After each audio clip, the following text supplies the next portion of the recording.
Hello everyone, welcome back to my another new food video. আজকে আমি আপনাদের সাথে শেয়ার করব fried rice with chicken honey wings. তো প্রথমে আমি চিকেন হানি উইংসটা বানানোর জন্য উইংসগুলোকে ম্যারিনেট করব। এই জন্য 4 থেকে 5টা শুকনো মরিচ, 4-5টা রসুনের কোয়া আর 1 চা চামচ ভিনেগারের সাথে সামান্য একটু পানি দিয়ে এটাকে আমি একটু ব্লেন্ড করে নেব। তো আমি এখন এই চিকেন হানি উইংসটা বানাতে চলে আসলাম। এই জন্য আমি 10 থেকে 12টা উইংস নিয়েছি। এই উইংসের মধ্যে আমাদের সে তৈরি করে নেওয়া পেস্টটা দিয়ে দিলাম। এরপর দিয়ে দিচ্ছি স্বাদ মতো লবণ আর মধু। আমি এখানে 1 টেবিল চামচ মধু ব্যবহার করেছি। আর আপনাদের কিন্তু অবশ্যই এই রান্নাটার মধ্যে মধু ব্যবহার করতে হবে, না হলে রিয়েল টেস্টটা আসবে না। এরপর আমি সমস্ত উপকরণকে উইংসের সাথে একটু মাখিয়ে 20 মিনিট এটা ম্যারিনেট হতে রেখে দিব। এটা ম্যারিনেট হয়ে থাক সেই অবধি আমি এখন এখানে ফ্রাইড রাইসটা বানিয়ে নিব। জন্য প্রথমে আমি একটা ডিমকে এরকম স্ক্রাম্বল করে নিচ্ছি। এটা ফ্রাইড রাইসে ব্যবহার করবার জন্য প্রথমে আমি ডিমটাকে স্ক্রাম্বল করে নিলাম। এরপর সেই ডিমটা উঠিয়ে আমি একই তেলে দিয়ে দিচ্ছি প্রায় হাফ কাপের মতো কুচো চিংড়ি। আপনারা চাইলে এখানে কুচো চিংড়ির পরিবর্তে বড় চিংড়িটাও ব্যবহার করতে পারেন, তবে যেহেতু আমার কাছে অ্যাভেলেবেল ছিল না এই জন্য আমি কুচো চিংড়িটা দিলাম। এরপর এটাকে আমি সেই অবধি ভেজে নিব যতক্ষণ অবধি না চিংড়িটা একটু লাল লাল হয়ে আসে। যখন এটা লাল লাল হয়ে আসবে তখন আমি এখানে দিয়ে দিয়েছি প্রায় হাফ চা চামচ আদা রসুন বাটা। দিয়ে আমি আবারও চিংড়িটার সাথে এই আদা রসুন বাটাটাকে একটু 1-2 মিনিট রান্না করে নিব।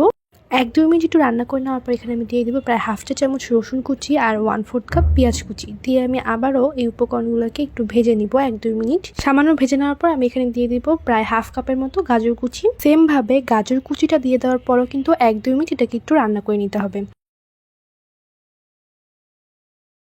1-2 মিনিট একটু রান্না করে নেওয়ার পর আমি এখানে দিয়ে দিচ্ছি প্রায় হাফ কাপের মতো পেঁয়াজ কলি। দিয়ে আমি আবারও সবগুলো উপকরণকে 1-2 মিনিট একটু ভেজে নিব। ভেজে নেওয়ার পর এই গাজর আর পেঁয়াজ কলিটাকে সিদ্ধ করার জন্য আমি একটু ঢাকনা দিয়ে ঢেকে এটাকে 10 মিনিটের জন্য মিডিয়াম হিটে রান্না করে নিয়েছিলাম। 10 মিনিট পর ঢাকনা খুলে দেখা গিয়েছে এটা হয়ে গিয়েছে।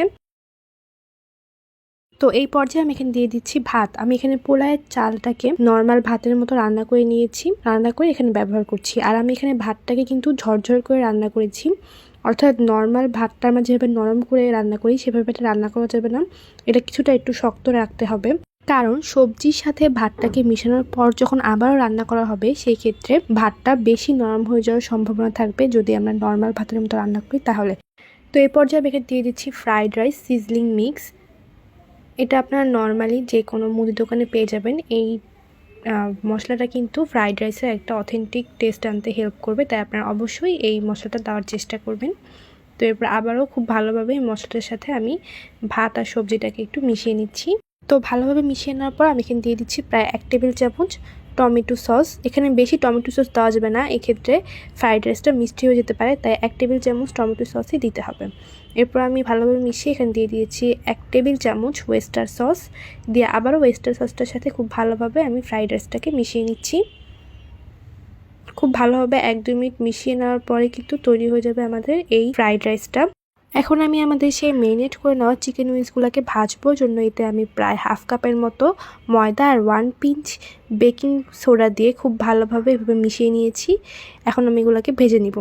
বেকিং সোডা দেওয়ার ফলে কিন্তু এই চিকেন উইংসগুলো অনেক ক্রিস্পি হবে, তাই আপনারা অবশ্যই 1 পিঞ্চ বেকিং সোডা ব্যবহার করবেন ভাজার আগে। তো এরপর আমি পর্যাপ্ত তেল দিয়ে তেলটা যখন গরম হয়ে এসেছে এরপর আমি একে একে উইংসগুলো দিয়ে দিয়েছি।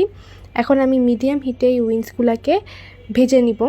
আর আমি প্রতি পিঠ 6 মিনিট 6 মিনিট করে মোট 12 মিনিট ভেজে নিয়েছি।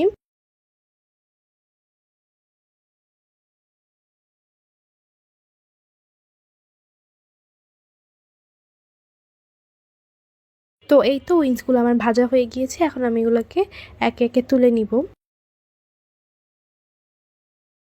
এরপর যে তেলে আমি এই উইংসটাকে বানিয়েছিলাম সেই তেলের মধ্যে আমি 1 টেবিল চামচ রসুন কুচি, 1 চা চামচ ওয়েস্টার সস আর সামান্য একটু পানি দিয়ে 1 মিনিট একটু রান্না করে নিয়েছিলাম। 1 মিনিট পর আমি এখানে দিয়ে দিচ্ছি প্রায় 1 টেবিল চামচ টমেটো সস। দিয়ে আমি এখন সবগুলো উপকরণকে প্রায় 2 থেকে 3 মিনিট একটু নেড়ে চেড়ে একটা ঘন গ্রেভি করে নিব। যখন একটা ঘন গ্রেভি হয়ে যাবে তখন আমি এখানে দিয়ে দিচ্ছি আমাদের সেই তৈরি করে নেওয়া চিকেন উইংসগুলোকে। দিয়ে আমি চিকেন উইংসের সাথে এই গ্রেভিটাকে 1-2 মিনিট খুব ভালোভাবে নেড়ে চেড়ে নিব।